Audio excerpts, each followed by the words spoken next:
L'excitation dans l'amphithéâtre est à son comble. Scientifiques, familles, journalistes et membres de l'élite se sont tous réunis à la Royal Institution en ce soir de Noël pour assister à une présentation exceptionnelle animée par nul autre que le célèbre Michael Faraday. Près d'1 millier de paires d'yeux brillants sont rivés sur le jeune chimiste, debout devant une table recouverte d'objets tous plus étranges les uns que les autres. Avec un sens du spectacle indiscutable et un enthousiasme proprement enfantin, il vient de leur exposer pendant plus d'1 heure les principes fondamentaux de la chimie, de remplir des bulles de savon de toutes sortes de gaz et de leur poser toutes sortes de questions sur le fonctionnement du monde. Aux côtés de leurs parents, les bambins jubilent et boivent chacune des paroles du grand scientifique redevenu enfant pour la soirée. Jamais les sciences ne leur ont paru aussi simples, claires et incroyablement divertissantes. La conférence se conclut dans un tonnerre d'applaudissements.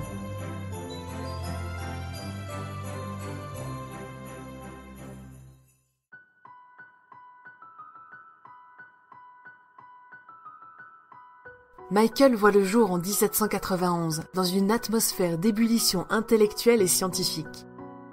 Enfant du siècle des Lumières, mais aussi d'une famille d'origine modeste, cet esprit curieux au corps frêle sait que sa meilleure chance réside dans ce que l'école publique de son village aura à lui enseigner. Malheureusement, le jeune garçon est affligé d'un trouble de l'élocution qui l'empêche de prononcer jusqu'à son propre nom. Faraday. Je m'appelle Michael Faraday.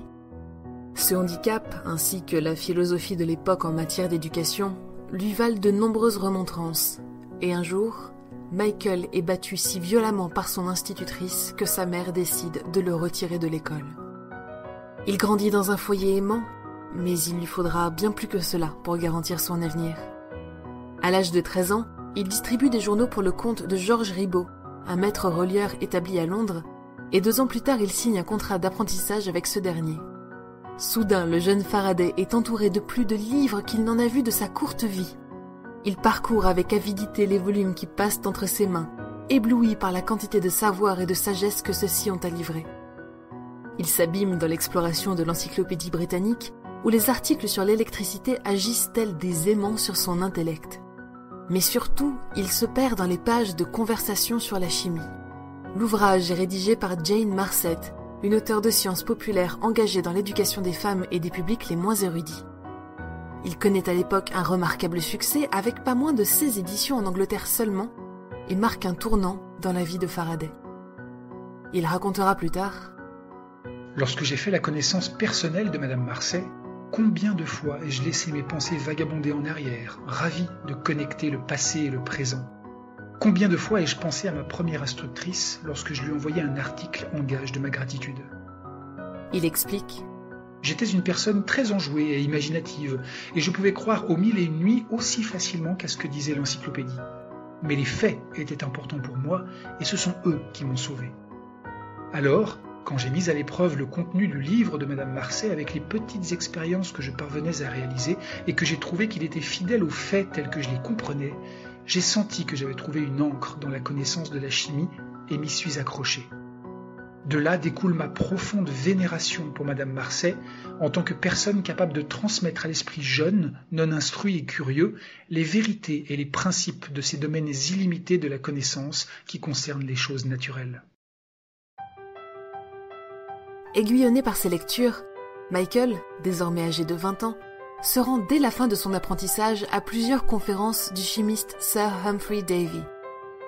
Autre grande figure de son temps, le scientifique est aussi génial qu'il est extravagant et étudie de nombreux domaines comme la chimie, l'électricité, l'ingénierie ou même le gaz hilarant qui lui vaudra sa renommée au début du XIXe siècle.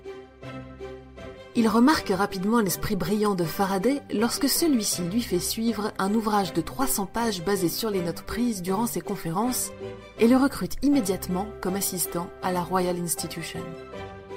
Il ne faudra que 13 années au jeune autodidacte pour y devenir directeur de laboratoire, puis professeur en 1863. Faraday exulte, s'exalte, excelle. Il commence par découvrir le benzène dans des gisements de houille, puis, grâce à un appareil simple et ingénieux, parvient à liquéfier la quasi-totalité des gaz connus de son époque. Il poursuit en complétant les théories d'Ampère sur l'électromagnétisme, pose les fondations du moteur électrique et invente la première dynamo. On lui doit les termes d'ion, d'électrode ou encore d'électrolyse, ainsi que la célèbre cage de Faraday qui porte son nom.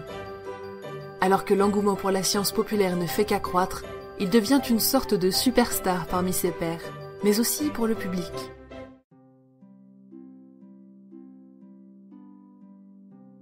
En effet, au milieu du siècle, les Victoriens ne jurent plus que par la science, et ce en particulier durant les fêtes.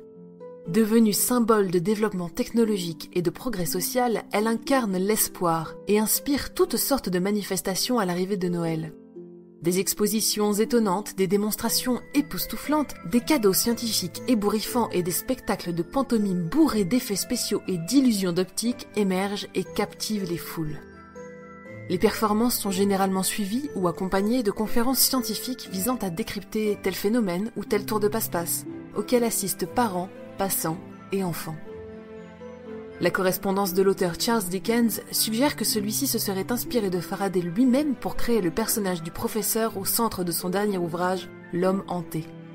L'adaptation de ce dernier au théâtre connaît un succès retentissant, en particulier grâce au jeu de miroir qui donne l'illusion de la présence d'un véritable fantôme sur scène. Quant à Faraday, il initie en 1825 la tradition bientôt bicentenaire des conférences de Noël, tenues chaque année à la Royal Institution pour le plus grand plaisir des petits curieux. Une fois de plus, le grand scientifique qu'il est devenu regarde en arrière, au temps où il n'était qu'un jeune garçon feuilletant les pages d'un ouvrage de chimie populaire.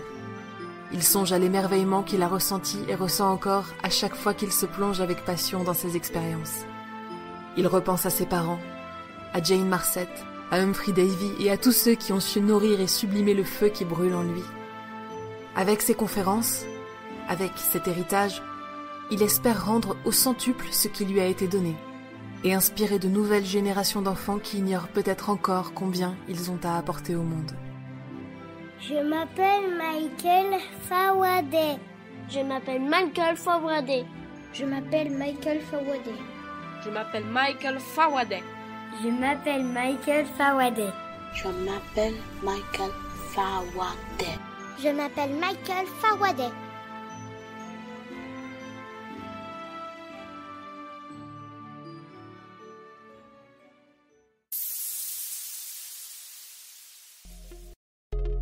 Merci d'avoir écouté Chasseurs de Sciences. La musique de cet épisode a été composée par Frank Schroeter. Au texte et à la narration, Emma Hollen. Merci à Nino qui prête sa voix au jeune Michael et à Pierre Henriquet du compte Twitter Astropierre qui prête la sienne à Faraday adulte. Saluons également les performances de Camille, Erwan, Hortense, Kessie, Léonard, Maëlie, Mathilda, Nathanaël et Salim. Si vous appréciez notre travail, n'hésitez pas à vous abonner et à nous laisser un commentaire et 5 étoiles sur les plateformes de diffusion pour nous soutenir et améliorer notre visibilité. Vous pouvez nous retrouver sur Spotify, Deezer, Apple Podcasts, Castbox et bien d'autres pour ne plus manquer un seul épisode. Je vous retrouverai l'année prochaine pour une future expédition temporelle d'un chasseur de sciences. Bonne fête de fin d'année à tous. Joyeux